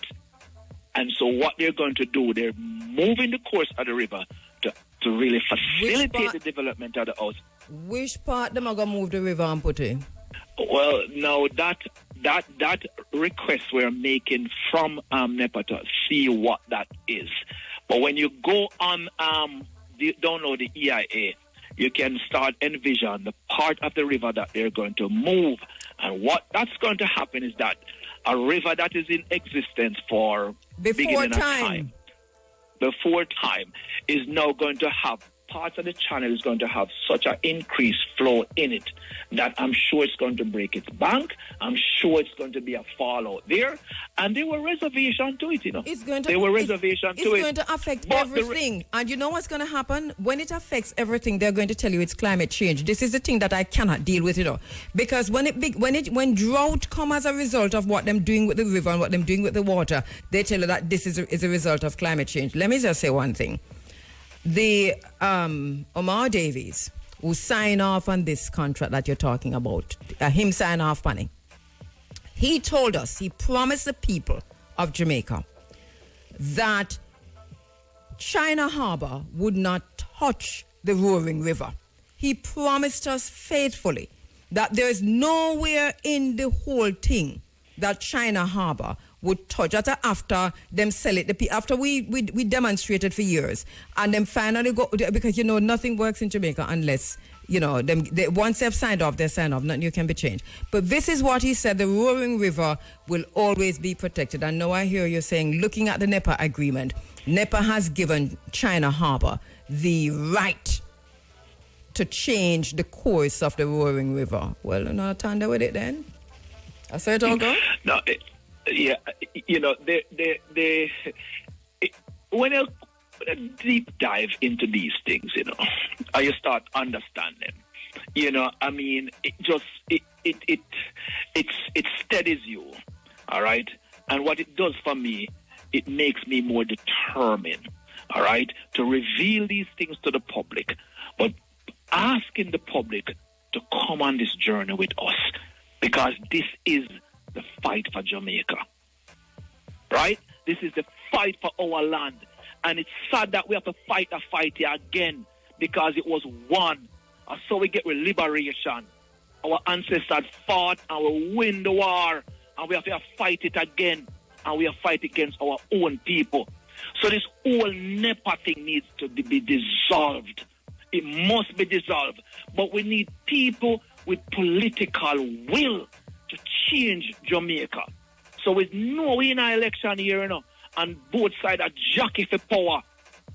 But the only thing that's going to save Jamaica is the political will, and the people of the country must rise up. So the 70% will sit down on the fence right now. It's no time to sit on the fence. Your life and your country is at stake, and you have to come off of the fence and tell the country what you want. So Jabem have been telling them what we want. And we tell them, say, the beaches of Jamaica must be made public land.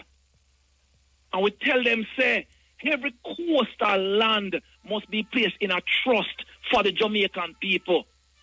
And we tell them, say, at least 150 feet above the high water mark must become a zone, a lease-only zone, and no foreign interest must own coastal land in Jamaica. And we tell them, say, we the people must benefit from that, and the environment must be secured. So we're asking for very specific things that can be attainable if the Jamaican people get up and demand it. Because if we don't protect the coastline, we lose the country. It's a sovereign space. It cannot be owned by foreigners. It just can't be. It's too small, and we can't entrust it to people just to make money off it. So you must cancel all of that, and we have the tools to do it. You know, we have the tools to do it. Yes, and there are so many ways to do this, because every beach, every private beach, every public beach, Jamaican people can have access to every single beach in Jamaica. They don't have to go through hotels or private homes. Every developer, if you're going to do it this way, and you're going to walk it back gradually, can start by ensuring that there's a footpath, that there's access for the public to get to the sea, to the beach, and to the rivers. Devon, I'm giving you the final word. Thank you so much, my brother. Go ahead and take the final word. Jamaica, we're at a crucial point right now where we have to stand up for something, you know what I mean, and not fall for anything. And right now, look good for we, because too many of us sit beside at the roadside and not getting inside of this fight. We have an environmental justice fight right on our hand, and NEPA is the target, all right? And plantation tourism is the target. And we need everyone to get up and help us in this fight, because we need to secure the coastline and we need to secure our rivers. And all of these must be placed in a trust for the Jamaican people. And we're asking you to help us demand that all the coastline around Jamaica, all 494 miles, be designated as public land with our right to access it. And that we need to usher in conservation around the coast and around our rivers. Water is life. And if we don't protect this space, we're going to lose it. More degradation, more susceptibility to the impact of climate change. And we are a small island state. And so we're asking you to join in this fight to push back at the complete privatization of the coast, loss of access, and degradation of the coastline. The only way we can do it if you come off at the sideline and join this fight. We need good governance in our country, and we have to go out there and demand it. Thank you so much, my brother. Thank you so much. A luta continua, a vittoria is certa. The struggle continues, but victory is certain. It is certain. I will not give up. Thank you so much, my brother. Thank you so much. Kazambo, Kasaji, Kolwezi, we in the Democratic Republic of the Congo now. Winalunga, we're there in Zambia now. Solowezi, Chingola, Kitwe, Kapire, Mposi, Kabwe, those are in Zambia, and then we go over to the Democratic Republic of the Congo and Rwanda. Now, this is the new scramble for Africa. This is a new 1884. This is the United States and Europe, the European Union and the United States, taking the Cold War right to China in Africa. So whatever happens is going to happen there. It's going to probably be similar to what we see playing out in Sudan. Sudan is in the worst way now. So the worst humanitarian crisis. It's unspeakable. It's unspeakable to tell you what's happening to women and girls in Sudan. What is happening to women and girls in Sudan cannot be said on the radio. It's sex and rape as a weapon of war, but it's not necessarily sex with human parts. It is vicious, violent rape with any implement and anything they can find. And so you have children as young as they can get pregnant, they're pregnant, and sometimes they're cut open. And there is a viciousness that is all being spurred on over years and years and years by the mercenaries belonging to the European Union, the United States, and China in Sudan. So that's Sudan. We could leave Sudan for a minute because we can't even absorb so much. Then there is a Congo where it is even more vicious. Then there is Rwanda that has come out of the war between the Hutus and the Tutsis. That war was not a natural war. That was a war that was spurred on coming out of Uganda by the, what them name, MP, whatever they are, those led by Kagame and them, after the killing of the Rwandan president. His airplane was shot down the day before the war, as you recall. And so within that, one of the reasons for all that upheaval in that area is because that's part of the richest part of the continent of Africa. China last week made an announcement that it was banning certain minerals to the United States, and it was with immediate effect.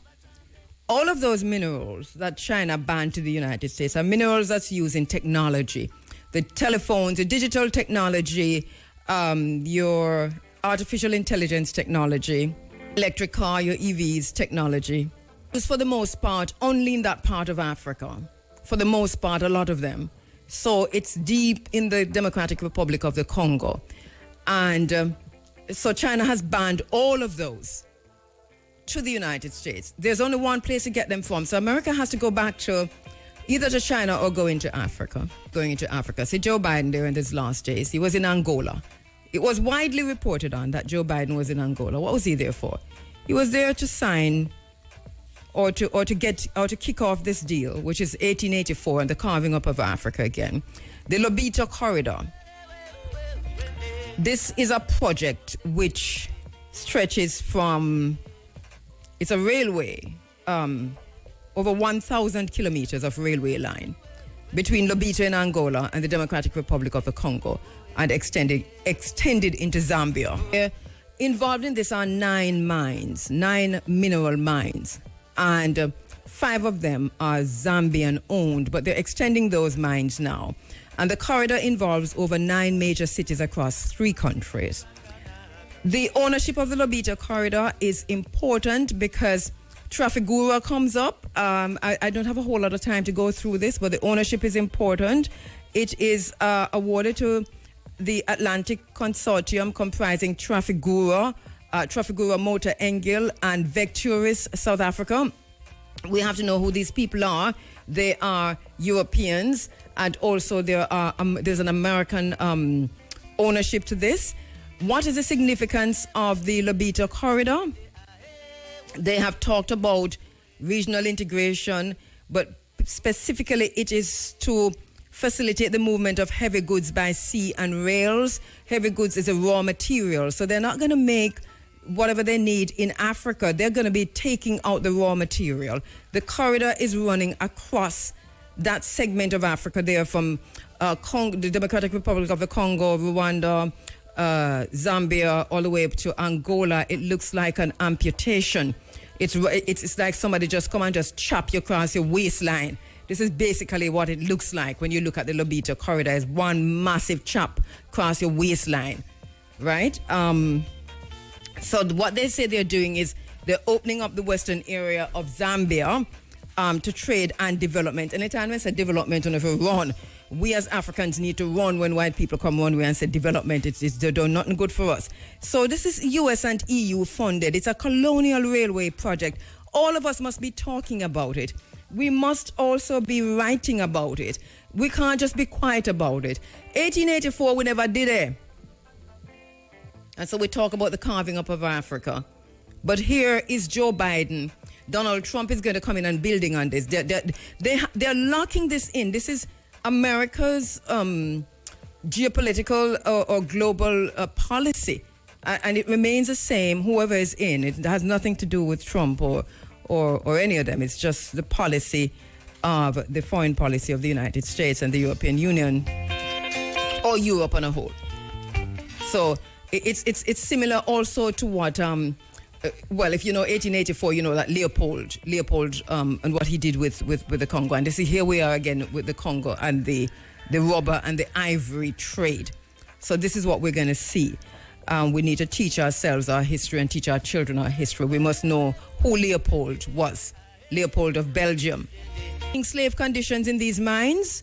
I don't have to tell you about the DRC, one of the world's worst humanitarian crisis, also happening in the DRC. Rape also being used as a weapon of war. Women are being raped with the biggest tree trunks that they can find. Women are slaughtered. Women are cut in half. There is still buck breaking. There is just the worst kind of crisis that you can find is happening in the Congo. But remember that this is all connected, because we must ask about the role of Paul Kagame and we must ask about the role of Rwanda. Now they have partnered, and now we see Zambia. You know where Zambia go? So they have partnered with the US and they've partnered with with the European Union, and already China has been there, you know, and the mercenaries have been there for a long time too. So the Lobito corridor, it is connecting the southern regions of the DRC, northwestern Zambia and Angola to regional and global trade markets via the port of Lobito. This is what is really happening out into the Atlantic Ocean. So we have a $2.3 billion rail project, and the project itself is called the Lobito Corridor. Nothing from the masses of the people. Tell no lies. Expose lies whenever they are told. Mask no difficulties, mistakes, failures. Claim no easy victory. All I would like to know, he says, I would like to know our beautiful Jamaica, country for sale. Sell out, sell out. Sell out, sell out. It's basically where we are. This is our reality. It's the isness of things. I don't know how we come to be at this place without a spear, without a dagger. We don't know how we come to be where we are. But here we are. These are dark times, my love. How the poem go again? All round the land, poor beetles crawl. Dark times and dark, yes, dark times are white times, you name it. But these times are, as the poet says, you know, we've got, I think, some choices. And it might look like we don't have no choice. But we do. We have to just sit down as families, but sit down with ourselves first and figure out if this is how we're going to continue to live. Because this path we're on is death without dying. This path that we're on is destruction. This path that we're on is devastation for us and our family. Not for them, but for we. And if we're okay with it, that's fine. But if we're not okay with it, we'll have to find a way to deal with it. We might have to go vote with our foot, walk to the polling station, but make sure you register for vote. And demand from each side and everyone your manifesto, what we shall to depend this, and hold people accountable and responsible for them promises. We can't just say they're politicians and they're liars. These are dark times, my love. It's a poem written by Martin Carter. And I'll go and find it. And to oppression generally, to poverty generally, we just saw a massive in New York art exhibition for one of those persons, Prince Harry's charity, St. Barley, in Lesotho to do with HIV/AIDS and so on. I'm saying, Biggie, the point I'm making is that the commentary in art, in writing, in poetry, in singing, that the commentary is no longer there. And I am looking at the thing, Biggie, and I'm saying there is at the same time, there's another thing happening that I've never seen before in all of my 34 years at this station, which is a hand-in-glove relationship between the artists. I think the music industry and the Rastafari industry, and to a larger extent, coming... You call it an industry. Yeah, I know, but the Rastafari movement and it is. They have turned it into an industry in terms of what we see coming from the ministry. I hold the Ministry of Culture responsible for a lot of things I see happening in the entertainment industry, which is why do you have to own the artist and the artist thinking and the artist's way of engaging with community and with oppression? Why should the artist... Not Nabbing, but another one before that. And I'm saying, where are these lyrics? Even if you put them on trap, even if you put them on the hardest core, the hardest dancehall, where are the... It's a writing It's a sentiment. It is what you're feeling. It don't art now represent where you come out a bounty killer. They say, my experience, Beanie Man, they say my experience, Buju, they say my experience. Them not experience nothing. No, well, apparently not. Because it is we have to understand that the revolution, I believe, across the board has repositioned itself, and as I said, I don't believe it is a sellout, but I don't believe it is a sellout to a government. It's a buyout. I not money exchanging, but access. Them big game now watch a thing. It's access. It's access, and we are going to have to call a spade, and we're not from St. Elizabeth, like KD Knight. Anyway, I get the point you're making, because two things can be right. The two things can be right. Two things can be right at the same time. Yes. And I'm not belittling or denying what you're saying, because there is also that. We talk about it a lot. But also, on the other hand, I see an absence of a social commentary. Protege, blood money. It's some time ago. I think that might have been the last one. Right. Well, Jamaica for Sale was after that? No, I think it was before. Right. No, I'm not. I would have to check my records. Somewhere. No, Blood. Jamaica for Sale. When did Buju come out? It could have been. I think after. Jamaica for Sale about 5 years. Yeah, it would have been probably after. So the people, so the artists are still recording, the artists still singing, but what are they saying? As I said, the revolution and that potency. I think a lot of the new generation has come up to, and we have taken away the struggle from them in our curriculum. And not necessarily school curriculum now. I get the point. But we're talking about the day-to-day life. Yeah. They have not been made to appreciate the shoulders on which they stand. They have taken a lot of these things for granted. True. And they have, as a result of that, memory is lost. So there's a forgetting. Not only memory, an appreciation. Yeah. It has not been given or developed, because you have now come to take all of these things for granted. And we're still not going to X out the fact that there is a genuflecting and a kowtowing by a lot of artists to the Ministry of Culture that the ministry need to push back on. The ministry has to take itself from out of entertainment the way it is involved in entertainment. I'm going to hold that point.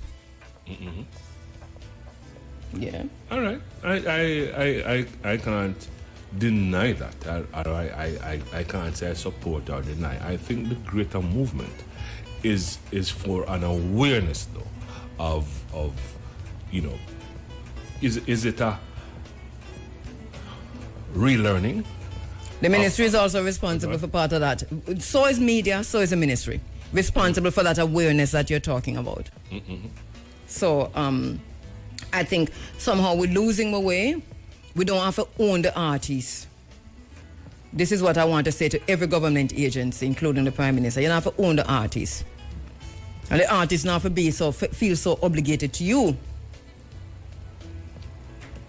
Me just say. I would love the examples though to support. Well, that I'm going to refrain from doing this morning.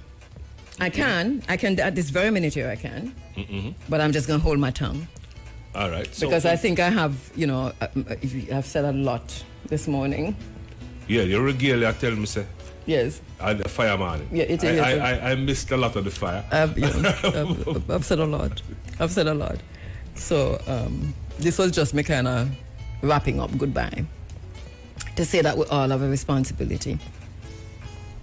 And to say I don't like where I see the thing going. Because there's still too much oppression, too much poverty for us, artists, singers and players of instruments, poets, to check out. Because we're the conscience of the people. The music you select on a Monday suggests that you are very well aware of that. No, of course, I have always been aware, and the music I try to represent all aspects and all shades of the music when I play, and Yes. I understand, the consciousness of the music, and as I always say, is that I'm not going to let that die on my watch. That is the crux of the matter. I certainly, Yes. I certainly have to defend that kind of the music, even though people might say that kind of music the gone, me no like. I mean, that kind of music then I play again and that kind of thing. It's roots and branches for me. You always have to take it down to not only the root but to the soil. Yeah. And, Yes. I agree. And then you come right up, right up until the fruit bears. I agree with that. Voice of reason as usual. As Ian Forrest would say, the Taurians are talking, and usually we listen to each other. Basically what it is. Well, I carried fire this morning, but I also carry water and earth. Oh, nice. A little wind would be nice. Right. So. Oh, true. What are you come with that? Because you just blow the whole thing. You carry that. So here we are. A little water to carry us out. The brigade's up next. Thank you so much for listening. Thank you so much for being a part of the discussions, the program. As usual, we can't do it without you. Much appreciated. Thank you so much.